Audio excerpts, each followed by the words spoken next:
Nike made the biggest mistake of their lives when they signed Caitlin Clark to an 8-year, $28 million endorsement deal. Since she only wants to play basketball as much as possible, she is also involved in this political agreement. She is also absorbed in this discussion about race. And why in the world are they ignoring Nike's actions that have put them in serious danger? Speaking with Nike, a business that landed her a cheap deal, and they're telling her that they won't advertise her until they've completed their promotion.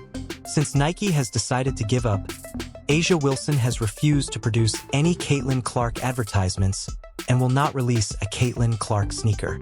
Nike's value has dropped by more than $100 billion since 2021, when their CEO was compelled to quit due to. As the WNBA season began this year, it was announced that Caitlin Clark had signed a lucrative endorsement contract with Nike.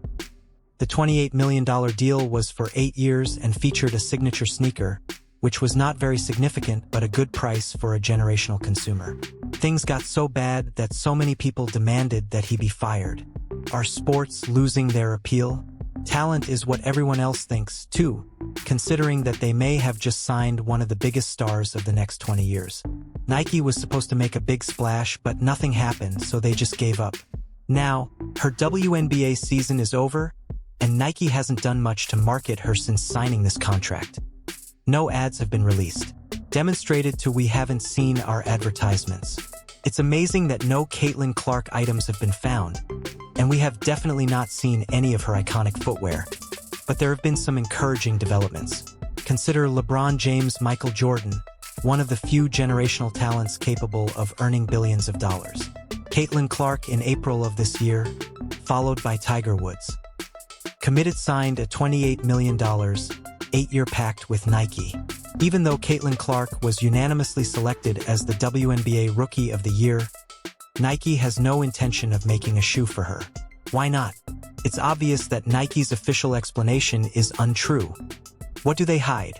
This story takes an absurd turn first and foremost when Caitlin went going viral in college when she turned professional. She was courted by several shoe manufacturers and signed a non-binding contract with Nike.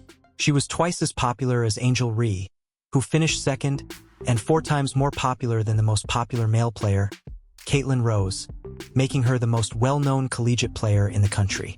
She will represent the Curry brand as the face of Under Armour and Adidas, and the most surprising part of this is that, as you may remember, Nike had ads featuring Caitlin Clark when she was a player at Iowa when she broke the record for the most points scored by a female NCAA player.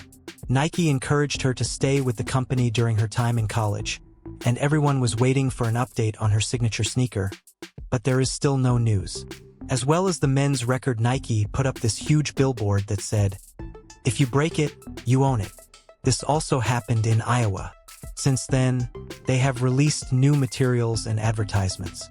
Then, after winning yet another MVP award, A'ja Wilson revealed an incredible fact about Caitlin Wilson. The sneaker is expected to be released in the spring of 2025 after development began in 2023 according to this 2-year timetable. Clark's sneaker might be sold in stores in 2026 or 2027. Why are they acting so quietly about Caitlin's silence? In any case, there are things going on at Nike behind the scenes this year.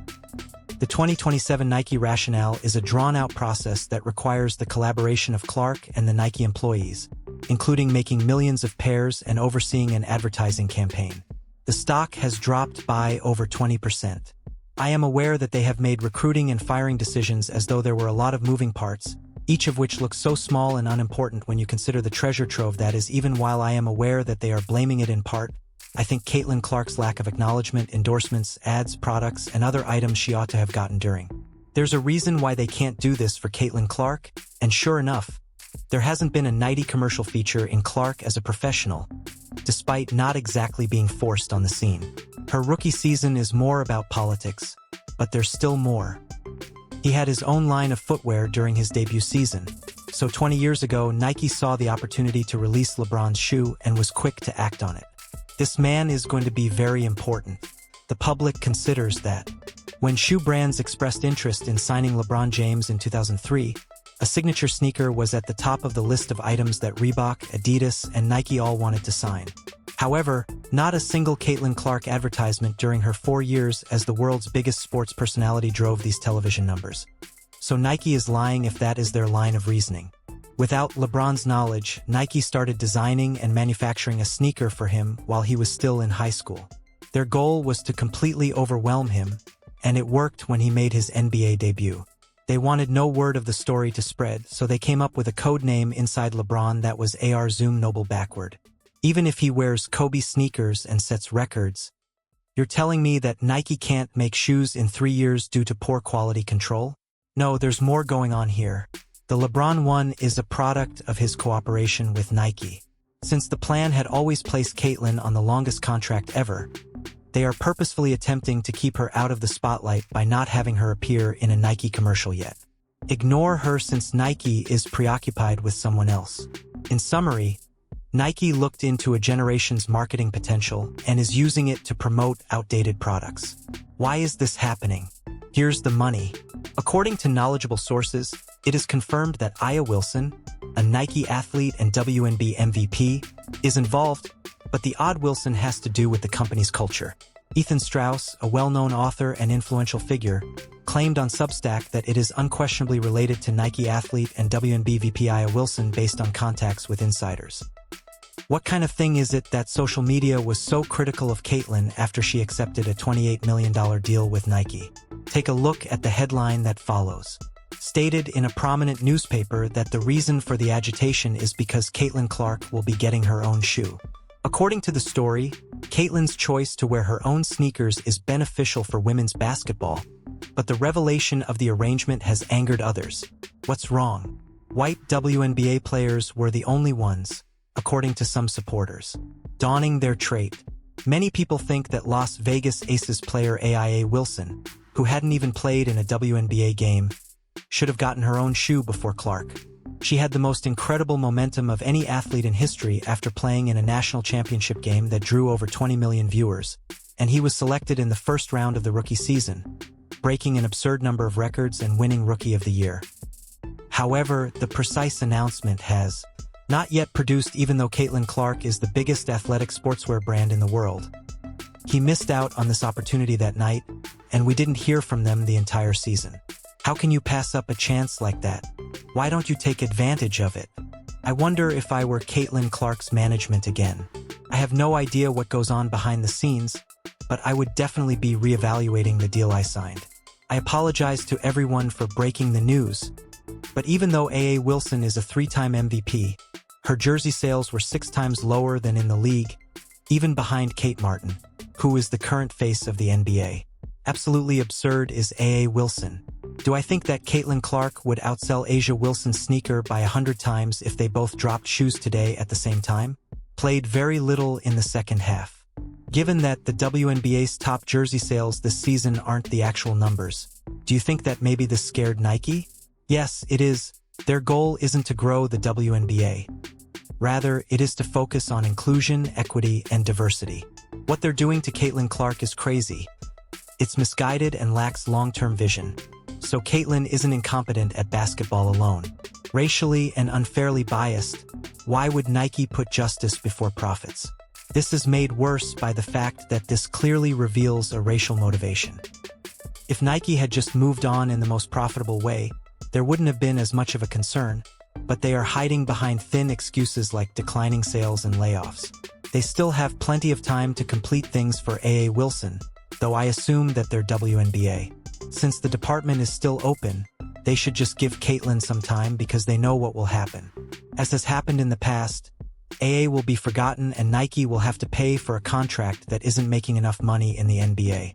Later in his story, Ethan made a wonderful comparison between Tim Duncan and Allen Iverson, despite the fact that Duncan was without a doubt since Iverson, a better player, controlled shoe sales, no one complained about fairness.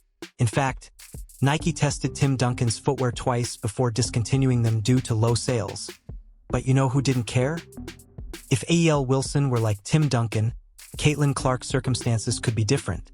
Yet it makes obvious that Asa enjoys appearing in Nike advertisements and on billboards since most people want to do because it's profitable, but based on what she said to her teammate Kelsey Plum about seeing Paige Bucker, another white Plum athlete, She appears to endorse the notion that it is discriminatory.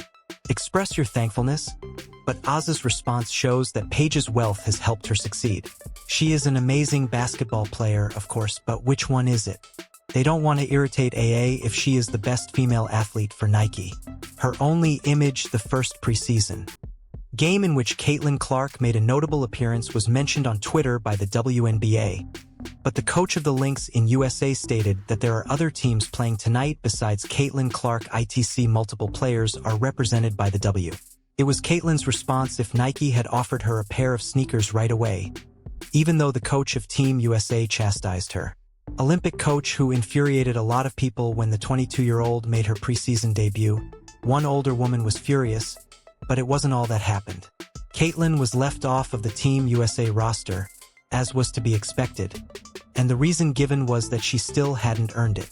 Yes, it's not envy. It's a basketball-related decision after leading all rookies in points, field goals, and assists. Caitlin was selected for the WNBA's first team based on her steals and minutes played. Despite the fact that only 300,000 people typically attend WNBA games, she garnered 4 votes for MVP since she led all players in assists and three-pointers. Over 1 million people watched her games on television. To accommodate all of the spectators, her first-round playoff ticket cost more than the sum of the prices of all previous WNBA playoff games. Caitlin's team, the Indiana Fever, was recently hosted by the Washington Mystics, forcing them to relocate to the Wizards Arena, setting a new WNBA attendance record. So despite all the hype, she is really amazing. In the end, Team USA admitted that it was a mistake to leave her off the list, and the day is coming when Nike will regret ignoring the greatest talent the WNBA has ever known. Fans are also starting to notice, which is causing Nike to face a lot of backlash. Let me clarify these comments. Despite this, the WNBA hasn't revealed the Rhodey winner, and Nike hasn't issued a statement congratulating Caitlin Clark on landing the big deal. But the Adidas representative made a lengthy post complimenting CC for her accomplishments. I'm shaking my head because it seems odd that I haven't seen any Nike ads with Caitlin Clark since she became a professional and won Rookie of the Year.